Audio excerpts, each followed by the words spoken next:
Hello दोस्तों, Indo GS classes में आप सभी का स्वागत है। पिछली बार हमने अवध का ब्रिटिश साम्राज्य में किस प्रकार से विलय हुआ था इस टॉपिक को पढ़ा था, और आज हम पढ़ने वाले हैं ब्रिटिश साम्राज्यवादी नीतियाँ, जिसके अंतर्गत हम वेलेजली की सहायक संधि और डलहौजी की हड़प नीति या फिर गोद निषेध नीति को पढ़ेंगे।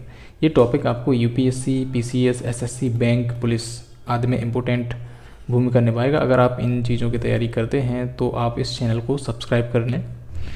चलिए इस टॉपिक को हम देखते हैं। सबसे पहले हम देखेंगे सहायक संधि। सहायक संधि क्या है, सहायक संधि की विशेषताएं क्या हैं, सहायक संधि से कंपनी को क्या लाभ हुआ, वहीं भारतीय शासकों को या जो जिन्होंने सहायक संधि की उन पर इसका क्या प्रभाव पड़ा, और वेलेजली द्वारा जिन राज्यों के साथ में संधियां की गई थी उनके भी नाम और उनके वर्ष का नाम भी हम जानेंगे। सहायक संधि क्या है? दरअसल देखिए, ये कोई दो राज्य हैं, ठीक है।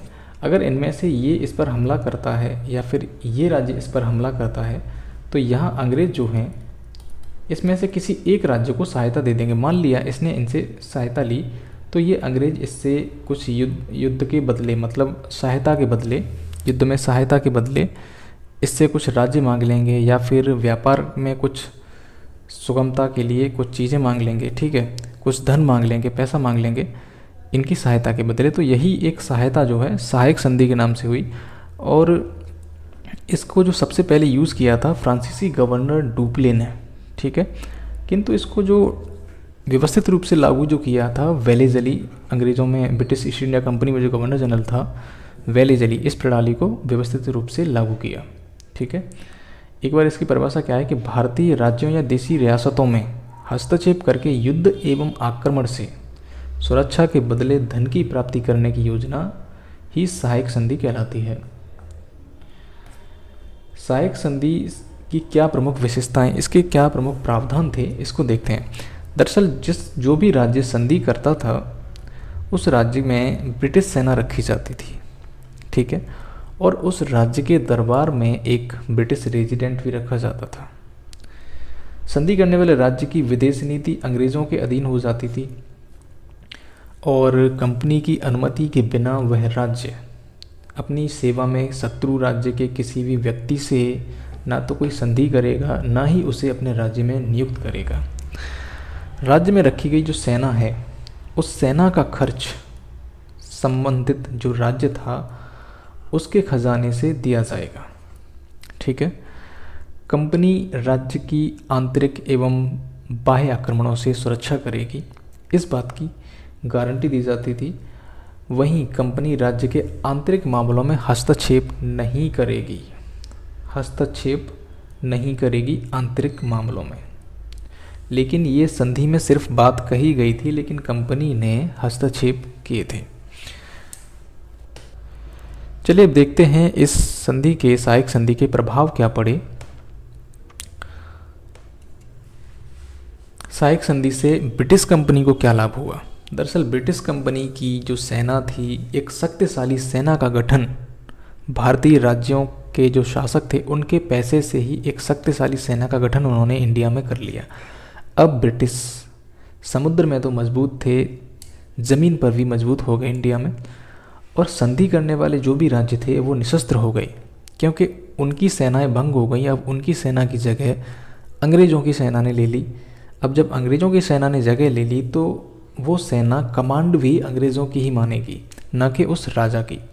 अब राजा जो थे बिल्कुल निशस्त्र हो गए, अंग्रेज़ों के विरुद्ध कोई कार्रवाई भी नहीं कर सकते थे। अंग्रेज़ों ने इसके माध्यम से भारत से फ्रांसीसियों का प्रभाव लगभग समाप्त ही कर दिया, और इन लोगों को, मतलब अंग्रेज़ों को, ब्रिटेन से जो निर्मित होकर वस्तुएं आती थी उनके लिए एक इन राज्यों के रूप में एक बड़ा मार्केट मिल गया, ठीक है। कंपनी ने राज्य के आंतरिक मामलों में हस्तक्षेप किया। हालांकि संधि में हस्तक्षेप की बात नहीं लिखी थी, लेकिन कंपनी ने इनके आंतरिक मामलों में हस्तक्षेप किया। इन राज्यों से, इस सहायक संधि से देशी रियासतों पर क्या प्रभाव पड़ा, इसको देखते हैं। देशी रियासत मतलब जो राजा थे, सहायक संधि से पहले एक प्रजा के लिए वो राजा हुआ करते थे, और उनका एक उत्तरदायित्व बनता था प्रजा की देखभाल करना, कहीं विद्रोह ना हो, ठीक है, अगर देखभाल नहीं करेंगे तो प्रजा विद्रोह कर देगी, ये भी भय था। लेकिन ये भय समाप्त हो गया क्योंकि अब अंग्रेज़ों की सेना है, उत्तरदायित्व खत्म हो गया राजा का। उत्तरदायित्व खत्म हो गया तो राजा आलसी हो गए और विलासी हो गए। कंपनी इन राजाओं के जो आंतरिक मामले थे उनमें निरंतर हस्तक्षेप करने लगी, क्योंकि कंपनी ने हस्तक्षेप करके प्रमुख जो अधिकारी थे उनको निकाल दिया और राजाओं को सलाह देने के लिए अब कोई अच्छे अधिकारी भी मौजूद नहीं थे। रियासतों के जो शासक थे वो एक नाम मात्र के शासक बनकर रह गए। इससे एक जो प्रभाव पड़ा था वो था हस्तशिल्प उद्योगों का पतन। इसकी जो प्रक्रिया थी वो तीव्र हो गई। ये कैसे तीव्र हुई इससे?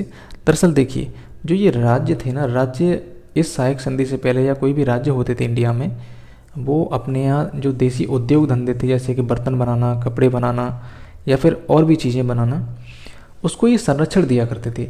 लेकिन जब अंग्रेज़ आए तो अंग्रेज़ों ने इन राज्यों में ब्रिटिश निर्मित वस्तुओं को लाना स्टार्ट कर दिया, जिससे यहाँ के जो लोकल मैन्युफैक्चरर थे, जो निर्माता थे वस्तुओं के, वो अब कंगाल होने लगे, उनका पतन होने लगा क्योंकि ब्रिटेन ने उनकी जगह ले ली और उनका सामना करने में ये असमर्थ थे।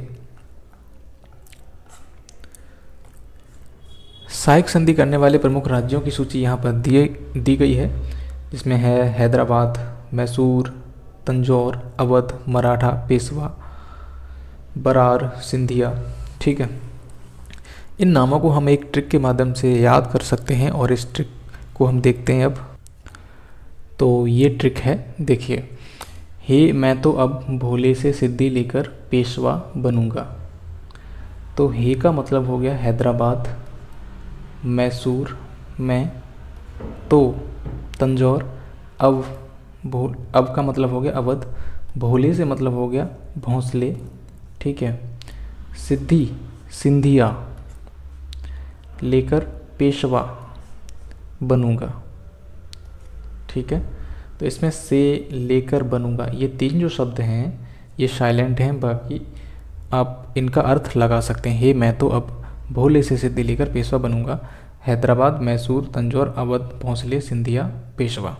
ठीक है, इनके जो सहायक संधि जिस वर्ष इन्होंने की उस वर्ष को भी हम एक सीरीज में याद कर सकते हैं, 98, 99, 99, 1, 2, 3, 4। ठीक है, इस ट्रिक को आप ध्यान में रखना, इनको डायरेक्टली क्वेश्चन आ जाते हैं।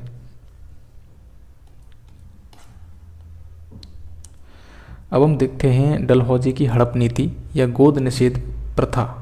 ठीक है, इसको हम डॉक्ट्रिन ऑफ लैप्स भी कहते हैं। तो इस डॉक्ट्रिन ऑफ लैप्स कहते कैसे हैं, या गोद निषेध नीति या हड़प नीति कहते कैसे हैं?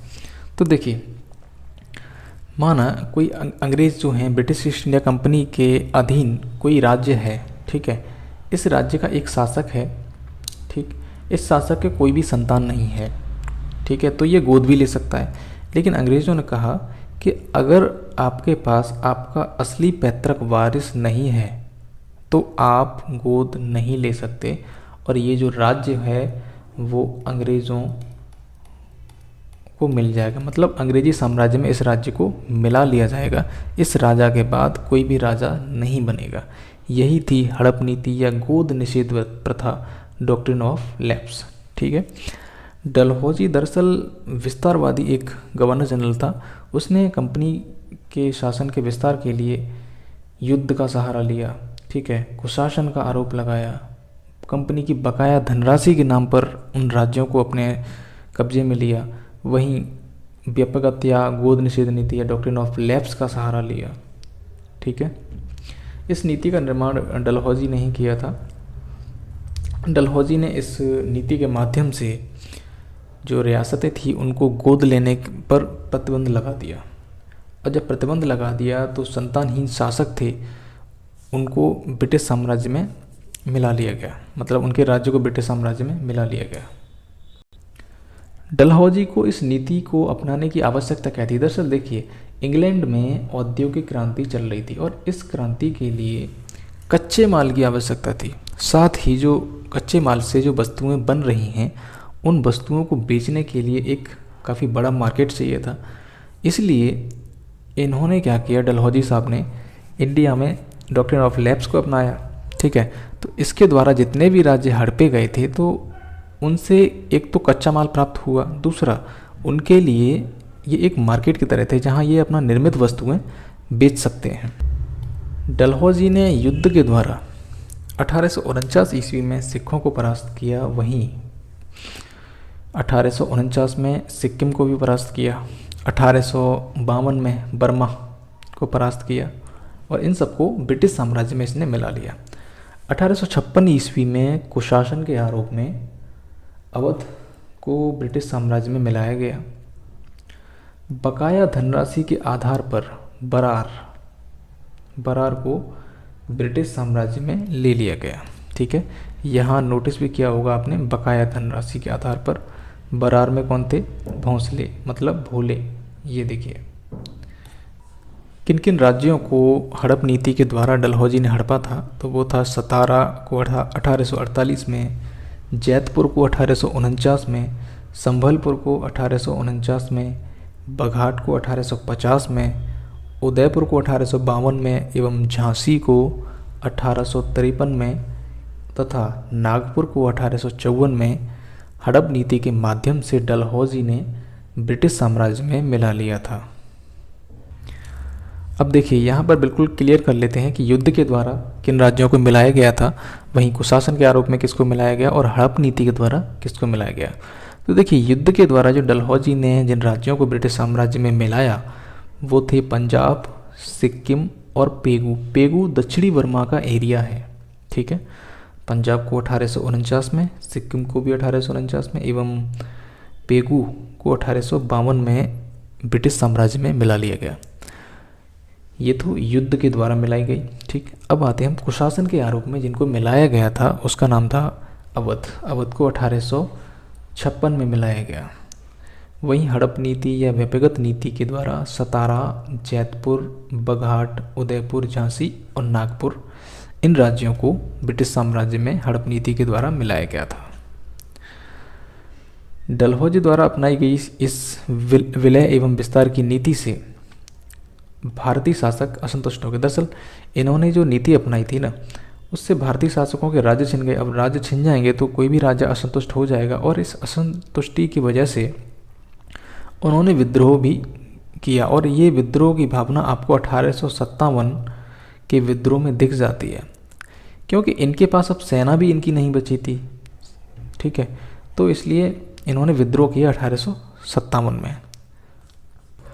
तो भारत में ब्रिटिश साम्राज्यवादी नीतियों का ये टॉपिक यहाँ पर समाप्त होता है। अगर आपको ये वीडियो पसंद आया हो तो कृपया इंडो जीएस क्लासेस के इस चैनल को सब्सक्राइब करें तथा इस वीडियो को लाइक भी करें, जिससे कि निरंतर आपको हमारे चैनल से अपडेट्स मिलते रहें। तब तक के लिए धन्यवाद, अपना ख्याल रखिए। मिलते हैं एक नेक्स्ट वीडियो में।